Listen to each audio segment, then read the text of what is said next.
If you're looking for a new monitor specifically for console gaming, whether you've got an Xbox, a PlayStation or a Switch, this guide will hopefully help you understand what you need to look out for in terms of specs, features and support. We'll also provide some guidance on how best to connect and set up your screen later on, and there's timestamps below if you want to jump to that section and you already have a monitor that you like. Thank you to eArmor for sponsoring this video and sending us one of their new 32-inch G Master Series gaming screens for testing and to use as an example in this guide. You can find a link below to our full review of this screen if you want to know loads more about it. When searching for a monitor for console gaming, there's various things that you need to look out for. There will be some exceptions of course, but these are some general guidelines that you should follow. First of all, and probably most obvious, is the size of the monitor. If you're going to be sat further away from the screen and use a control pad like you would from a console, you'll probably want to find something a little bit larger than you might normally consider for a desktop monitor size if you were using it up close. 32 inches is a good place to start, we think, as long as you've got the room for it, as it will give you a nice upgrade compared with common 27-inch size models, which increases the viewing area and immersion. 27 inches would be fine if you've got more limited space, and you can of course go larger if you want, but you're probably then getting into the realms of TVs instead at sizes of 42 inches and above. This eArmor monitor that we're using today for testing is 32 inches in size, and that gives you a nice large monitor size for comfortable viewing. Stick with a monitor that has a standard 16:9 aspect ratio which matches the output from a console, as that will avoid the need to mess around with different modes or aspect ratio controls, and it will avoid the image being stretched or you having to have black borders down the sides of the image. Ultra-wide monitors with a 21:9 aspect ratio are common nowadays, but are not as easy to use with a console as a native 16:9 display. When it comes to resolution, you've got two approaches really to consider, and it gets a little bit more complicated here. Modern consoles can support 4K resolutions, and so you could certainly buy a monitor which matches that, giving you full support for 4K gaming for the best image quality, resolution and sharpness. However, when gaming at 4K, there are some trade-offs when it comes to frame rates, as you won't be able to power as many frames per second as if you were gaming at a lower resolution, something like 1440p or 1080p for instance, on the console. Modern consoles like the Xbox Series X, PlayStation 5 and Switch 2 can all support higher refresh rates up to 120Hz, but typically only when you're running at a low resolution and not at 4K. Have a think then about the types of games that you're going to be playing, and consider whether you're going to want to prioritize resolution and image detail or prioritize speed and frame rates. Also consider whether the games that you play can even run at above 60 FPS anyway. Choice 1 would be to go with a 4K resolution monitor, which would give you the option to run at 4K 60Hz or 1440p 120Hz anyway. Although do keep in mind that the scaling of that low resolution like 1440p on a 4K panel won't look as clear and sharp as if the panel was 1440p as well. You could also buy a monitor with a 1440p resolution if you feel that most of your gaming will be at this resolution anyway, and that will allow you to then prioritize frame rates and push for 120Hz refresh rates instead of 60Hz for faster, more competitive gaming. That will give you improved motion clarity and speed. Playing at 1440p from your console on a 1440p display will look clearer and sharper than if you were using a 4K display, as no scaling is needed there. Buying a 1440p resolution monitor may also be more affordable, especially if you want to look at something smaller like a 27-inch size screen for instance, as it will give you a lot more choice than the 4K options that are available. If you do choose a 1440p resolution monitor, one thing to look out for is the support for virtual 4K signals. This feature allows you to input a 4K resolution if you want to, which will then be scaled down to the panel's 1440p resolution by the monitor.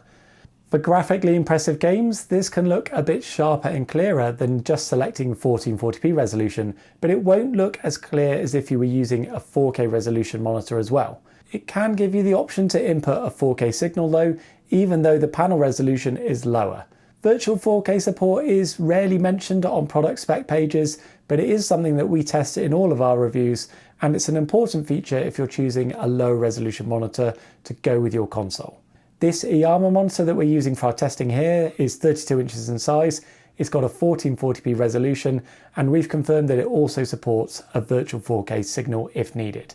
The need for virtual 4K support is also important for HDR in some situations, but we'll talk about that a little bit later on. The next consideration would be refresh rate, and you'll want a monitor that can support the latest 120Hz to accommodate the maximum speed of modern consoles. Thankfully, that's really widespread now, but just make sure that you don't get a 60Hz only screen. There's no real point in having anything higher than the 120Hz, as you won't be able to use that from your console, as that's the maximum that they can support, although if you're using a PC for gaming as well, maybe you'd like something a little bit higher there. Obviously, you can still use a screen with a higher refresh rate fine. It doesn't matter if it's above 120Hz, you just won't be able to use that full refresh rate from a console. If HDR gaming is a priority for you, then you'll want to make sure that the monitor that you select has decent HDR capabilities. Before that though, you might want to consider whether the games you play support HDR in the first place and you want to use it, as finding a monitor with good HDR support will almost certainly increase the price. Pretty much all monitors are advertised now as supporting HDR, but a lot of the time that just means that they accept an HDR input signal, and unfortunately many lack the hardware capabilities that would actually improve the dynamic range or support HDR properly. If you do want a strong HDR capable display, then an OLED monitor would probably be your best bet, offering amazing contrast, per pixel level local dimming, great colours and an impressive overall HDR experience. OLED is generally expensive though, and your second best bet for HDR gaming would be an LCD monitor with a mini LED backlight. Those are coming down in price now, and you want one with the highest number of local dimming zones as possible for the best HDR experience and brightness. Something over 500 local dimming zones would be preferable if you can. If you aren't buying an OLED or a mini LED monitor, then you shouldn't really expect much in the way of HDR support from other LCDs beyond maybe some modest brightness and colour improvements, and the ability of course to handle an HDR input signal properly. A few screens can also support Dolby Vision HDR, and this will be specifically listed in the specs for the screen if it does. The Xbox Series X can support Dolby Vision HDR games as well, so if that's particularly important to you, look out for a monitor that also supports Dolby Vision. Most of the time, just regular HDR10 support is adequate though, as long as the monitor has decent HDR hardware capabilities itself. One other side note about HDR is that an Xbox Series X can only run in HDR mode when it's set to a 4K resolution. So this is a key reason why the virtual 4K support that we talked about earlier is important if you're going to choose a low resolution display like 1440p for instance. The PlayStation 5 doesn't have this limitation and can run HDR at 1440p and 1080p as well as at 4K. To support the latest games titles and HDR content, you'll ideally want a monitor with a wide colour gamut as well. Look out for specs that list a high DCI-P3 coverage. Anything over 90% DCI-P3 would be considered wide gamut and would serve you well. If it only lists an sRGB spec of around 100%, that means that it's probably an sRGB only monitor and will only really support SDR games as a result, not offering any boost in colour vividness or support for HDR. Having a wide colour gamut will give you more vivid and saturated colours for console gaming and support HDR content better. The other thing to look out for would be the colour depth of the panel. Ideally, you'd want a screen that can support a 10-bit colour depth to support the full capabilities and HDR properly from modern consoles. Look out for the colour depth to be listed as either 10-bit or around 1 billion colours. If it says 16.7 million colours or something similar, that's only an 8-bit display and it won't give you the full colour depth support possible from the console. To properly support the specs and features of modern consoles, you'll want a display which has an HDMI 2.1 video input. You can use consoles on an older HDMI display, but the specs and capabilities will be limited. HDMI 2.1 will allow you to run at up to 4K 120Hz and should also offer support for features like VRR that we'll talk about in a moment. Look out for HDMI 2.1 to be specifically listed in the specs for the screen, and ideally the monitor manufacturer would list the other supported features as well. Those extra features are actually optional, so it's important to understand which features are supported from any given display. In terms of those extra features, modern games consoles support some additional capabilities that can be useful for gaming situations. The main one that you'd probably want to look out for and use from a desktop monitor would be VRR, or variable refresh rates. This feature helps avoid tearing and stuttering during situations where the game's frame rate fluctuates. A lot of monitors with HDMI 2.1 will feature support for VRR, although it's not always listed in the specs, so you may need to check independent reviews to verify. We always include this in our testing. ALLM, or Auto Low Latency Mode, is another modern console feature that you might hear talked about. That allows the console to trigger your display to switch to its game mode, where it usually has a lower input lag and less delay than the other preset modes.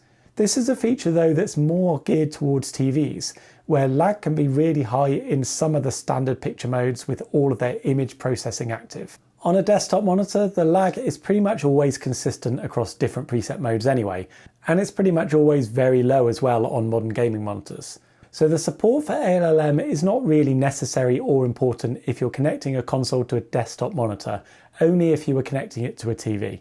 Don't worry too much about the support for this feature if you're buying a desktop monitor for console gaming, it won't really matter. One other thing perhaps worth considering is whether the display will properly support 4K 24Hz signals.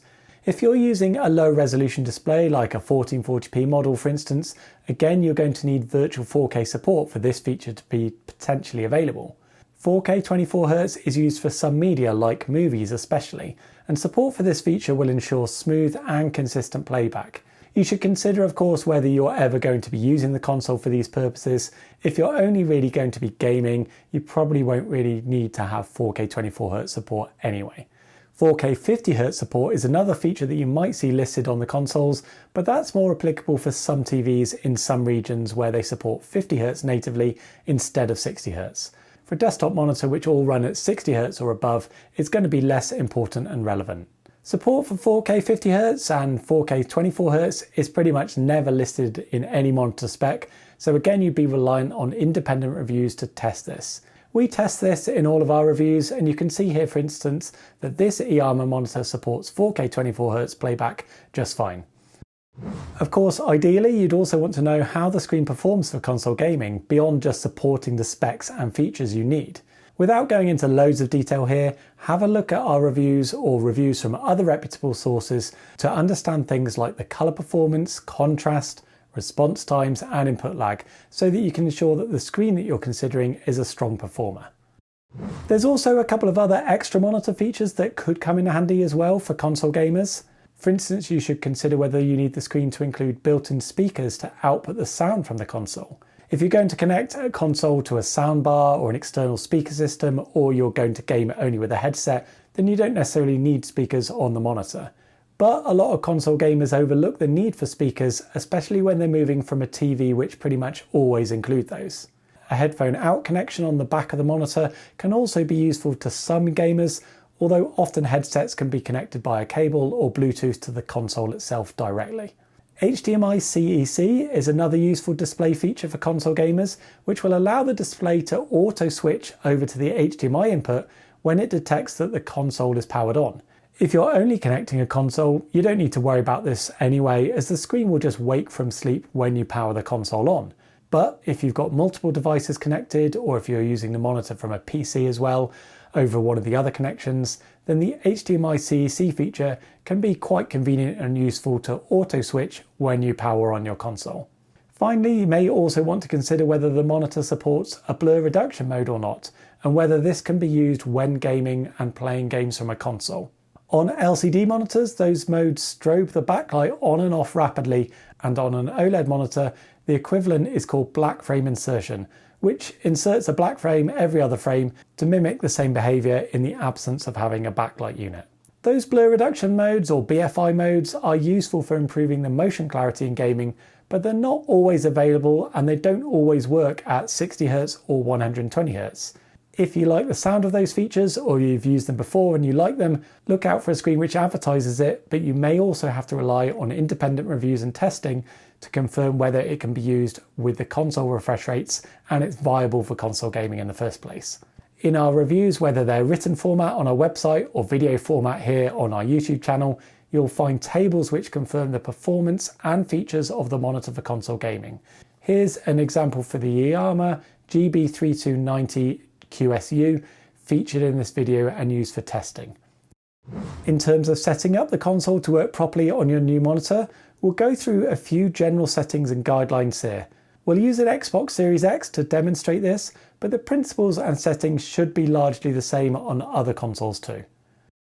So we're using an Xbox Series X here, and the first thing to do would be to come into the settings menu and come to the TV and display options section.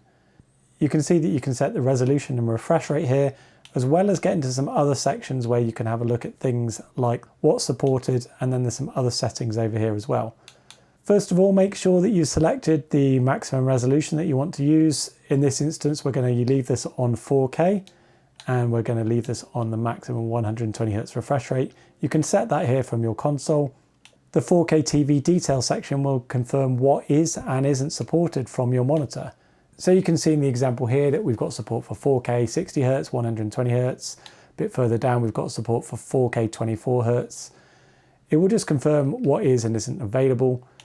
Nothing really to set there, but in the video modes menu, this is where there's a couple of other things that you want to set. So you can enable 50Hz and 24Hz support if available. You can also set whether variable refresh rates are turned on or not. We'd leave those on ideally. You can allow for 4K support. You can turn on or off HDR, and you can also set to use auto HDR, which will upscale SDR games to HDR. We'd recommend only turning that on if you've got a decent HDR capable display. Otherwise, you're probably better just playing in SDR anyway. You may even want to then turn off the allow HDR10 mode if you just want to always play in SDR mode. Judge this depending on what HDR capabilities your monitor or your display has. On a monitor, you should leave this function turned off. That's really for TVs where sometimes the chroma levels that are supported over HDMI are more limited.